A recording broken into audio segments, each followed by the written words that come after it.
इंतहाई मानायता सैयद अहमद शाह सूबाई वज़ीर इतलात अक़लियती मामला, डॉक्टर जुनैद अहमद शाह सूबाई वज़ीर सकाफ़त ऐं सियाहत, जनाब इसहाक़ समेजो साहिब चेयरमैन सिंधी लैंग्वेज अथॉरिटी, मोहतरम अयाज़ गुल साहब, मोहतरम ताजोयो साहब, जनाब मनोज कुमार साहब, यासिर काजी साहब ऐं साम्हूं असांजा मानायता अदीब दोस्त नियाज़ पंवर साहब, डॉक्टर रियाज़त बुर्रो साहब, नाज़ सहतो साहब, अनवर मंसूर साहब, महदी शाह साहब, अली दोस्त आजिज़ साहब ऐं उन खां सवाइ नसीर मिर्ज़ा साहब, असांजो प्यारो दोस्त फयाज़ लतीफ़ साहब, ख़ातून नज़ीर नाज़ साहिबा, सिंध जो अज़ीम शाइर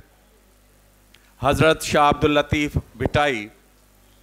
हर मकतब फ़िक्र ऐं हर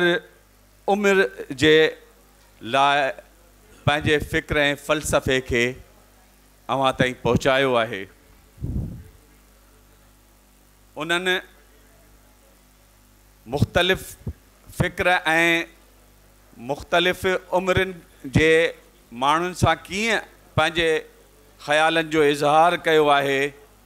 इन लाइ हज़रत शाह अब्दुल लतीफ़ भिटाई जो रिसालो पढ़णो पवंदो त तव्हां उन मां ज़रूरु फ़िक्र ऐं पैगाम माणींदव। ॿार नंढी उमिरि जो थिए थो ऐं शऊर जे अवसर जे मरहले में हुजे थो ऐं हुनखे जेका सिख्या घुर्बल हूंदी आहे इन ई मौक़े ते हुनखे ॾेई सघे थी, बल्कि ईअं चइजे त शख़्सियत साज़ीअ जी शुरूआत थींदी नंढपण में आहे। को बि सलो तेसीं ताईं पाड़ूं पुख़्तूं न कंदो जेसीं ताईं उन जी परघोर चङी रीति न लधी वेंदी ऐं उनखे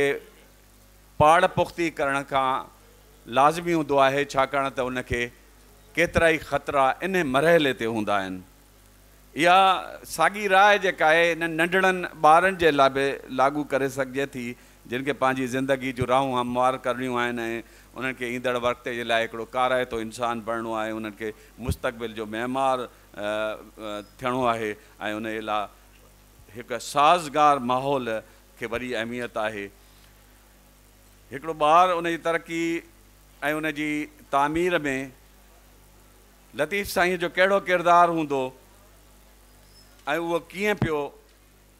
सोचण ऐं सम्झण जे लाइ पंहिंजा नुक़्ता निर्वार करे, हिकिड़े नंढे ॿार जी या नंढी वहीअ वारी जी ज़िंदगीअ में पेचीदगियूं तमामु घणियूं इन करे थियनि थियूं त हू घणनि शयुनि खां नावाक़ुफ़ु हुजे थो ऐं हू लायानी आहे। वक़्त ब वक़्तु सूरत हाल में मुंझारा ऐं मुश्किलातूं उन जे साम्हूं अचनि थियूं ऐं शाह लतीफ़ उन्हनि ॿारनि खे मुंझारनि मां निकिरण जे लाइ मुख़्तलिफ़ मरहलनि में पंहिंजे शेरनि बैतनि वायनि जे ज़रिए कुझु न कुझु ॿुधाईंदो रहियो आहे। हिकिड़े नौजवान जी समाजी ज़िंदगीअ में पंहिंजो जेको इनफ़रादी रवैयो कीअं हुजणु घुरिजे उन जे लाइ लतीफ़ साईं हुनखे कुझु ॿुधाइणु चाहे थो त कावड़ किरोध जेकॾहिं माणींदे त अहंज ऐं तकलीफ़ूं ऐं ईज़ा ईंदई, निमी खिमी निहार तूं ॾमर ॾोलाओ थियई साञा हो साञा थियई साञा हो जे उभे उन ई पेर ते, ज़मानो विख विख ते रस्तारोक कंदो, राहुनि में रंडकूं विझंदो, साड़ कीनो किरोध असांजे समाज खे वण वेड़ीअ जियां वकोड़े वियो आहे। असां ॿिए जी राह में रंडकूं विझण जो रवाज पइजी वियो आहे। अॻिते वधंदड़ खे मामूली मामलनि में विचिड़ाए, सतही सोचुनि में मुंझाए ऐं हुनखे चेड़ाए, जज़्बाती बणाए, भड़काए ऐं हुन जे कम में रुकावट विधी वेंदी आहे। त भिटाई उन जे मौक़े जे लाइ चवे थो त कन लाटार कयो इन्हनि खां थोरो परे, इन्हनि खे पंहिंजो जीअं कंदा रहनि था उन जो ते ध्यानु न ॾियो। हू चवनी तूं न चओ वातां वराए, अॻु अॻराई जो करे ख़ता थो काए, पांद में पाए वियो कीने वारो कीन की। या चए थो त जिन न पिरायो आहे, कनी कीन पिरायो कीने मंझां कीन, कनी कीन पिरायो कीने मंझां कीन, जे हू सटाणे सींग त ज़ह छिनी जोखो थिए, ज़ह छिने जोखो थिए। ॿार पंहिंजे इब्तदाई मरहले में उमिरि जे में पाण जॾहिं सां समाजी लाॻापा जोड़ींदो आहे, दोस्तियूं ऐं संगतूं ठाहिण जी कोशिशि कंदो आहे, ज़िंदगी जे हिन मरहले में बि हुनखे पंहिंजी तजुर्बेकारी ऐं मुशाहिदनि जी खोट, पंहिंजे अमर जेके संगतिन आहे उन्हनि खां उनखे रंज मिलनि था। अहिड़ी हालति में हू कंहिं हालति में कॾहिं जज़्बाती रद अमल बि करे वठे थो पियो, ऐं उनखे जेकॾहिं उन मौक़े ते को जज़्बाती रमल अहिड़ो करे ऐं उन जे लाइ सॼी उमिरि उनखे पोड़े थियण ताईं उहो नातो जेको आहे उनखे तकलीफ़ ॾींदो रहंदो, उमिरि भोॻींदो रहंदो। छो त मनफ़ी सोच रखंदड़ जेका नफ़्सियात आहे उहा तमामु घणी वधी वई आहे। उहा ई असांजी रुकावटनि, असांखे पंहिंजी अहलियतुनि खां वधीक उन जी रुकावटनि जी परवाह करणु घुरिजे। इन हालति में लतीफ़ साईं ॿ तरीक़ा हिकिड़ा ॿुधाया आहिनि त वेठे जनी वटि ॾुखंदो ॾाढो थिए, वेठे जनी वटि ॾुखंदो ॾाढो थिए, सा मजलिस ई मट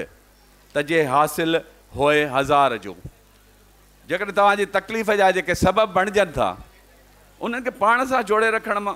अजाई ॻाल्हि आहे, ग़लती आहे, ऐं वक़्त में रुगो भोगणो आहे, उन मजलिस खे मटिणो आहे, उन साथ तालुक़ नाते रिश्ते खां ई पासीरो थियणो आहे। हाणे सुवाल इहो बि रहंदो त आख़िर कजे त छा कजे। इंसान जो उहो साथी जेको आहे समाज में त ज़रूरी आहे, समाज ठहंदो ई इन बुनियाद ते आहे त पाण में गॾिजे, साथ जुड़ंदो ई तॾहिं समाज ठहंदो। पर इन ॾिस में आलिमनि तमामु वॾियूं ॻाल्हियूं कयूं आहिनि त सुठे साथ खां अकेला ई बहितर आहे। when a relationship brings more dissatisfaction, more sorrows than joys, the time has come to stop along the way and rethink over the thing. So इहो हिकिड़ी जुमिलो जेको आहे इहो आम बि हूंदो आहे त it's better than alone then in a bad company. सो लतीफ़ साईं वरी उन हवाले सां साॻी ॻाल्हि करे थो त कंहिं अहिड़ी कंपनी खां, बदमिज़ाज कंपनीअ खां बहितर आहे त तव्हांखे छा करिणो आहे। ऐं वरी ही ॿियो ॿुधाए थो त वेठे जनी वटि ॾुखंदो दूर थिए, जिन वटां तव्हां वटि तकलीफ़ूं दूर थी वञनि, जिन वटां तव्हांखे पंहिंजाइप जो अहसासु मिले, तन तनी सी कट माना गॾु कर, ओॾा अॾे पकड़ा, उन्हनि सां दोस्ती रख जेके तव्हांजा ॾुखनि में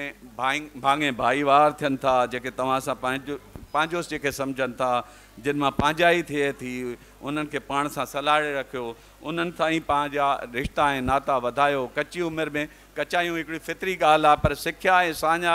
हूंदी त ग़लतियुनि जा इम्कान घटिजी वेंदा, ऐं उन करे नंढी वईअ में वालदेन उस्ताद असांजी रहनुमाई कंदा आहिनि, इहो शऊर ॾींदा आहिनि, ऐं असांजा ॾाह बि उन ॾिस में असांखे वक़्तु ब वक़्तु ॿुधाईंदा आहिनि। त तव्हां लतीफ़ साईं जेको आहे इन हवाले सां तमामु घणो कुझु चयो आहे। निज़ाकत इहा आहे त मां वधीक ॿुधाइण बदिरां ॿिया बि दोस्त चवंदा त हिकिड़ो ॿ शयूं ॿुधाईंदुसि त ग़फ़लत खे लतीफ़ साईं ॾाढो निंदियो आहे। ग़फ़लत आहे छा? ग़फ़लत आहे माना लापरवाही, कंहिं शइ खां पासीरो थी वञणु, पंहिंजी दुनिया में मगन रहणु। ग़फ़लत छोड़ तूं कीअं अणा सो ओझरे, हू चुपाता चढ़ी विया वञी पहुता चोड़, नेणनि निंड उखोड़ जिम वरनि में वाका करी। इंसान जी इर्तका जे तामीर में हिकिड़ो क़ाइदो मुसलसिल जिदोजहद आहे, उन ते बि भिटाई साईं तमामु वॾो ज़ोर ॾिनो आहे, ख़ासि तौर ते ससुई जा जेके सुर आहिनि जेके 5 ई उन्हनि में ततीअ थधीअ का हिते तमामु घणो पढ़ियो वियो आहे, पर हिते वरी उनखे वर्जा करण सां वरी ज़हन में शायदि वेहिजी वञे त ततीअ थधीअ का कान्हे वेल वेहण जी मथां थियई हूंदा पेर न लही पिरीअ जो। ऐं आख़िरी सिटूं जेके आहिनि मां अव्हांखे ज़रूरु ॿुधाईंदुसि, जंहिं शेर खे थोरो सोचण जे लाइ चवंदुमि। अञा तूं अवाट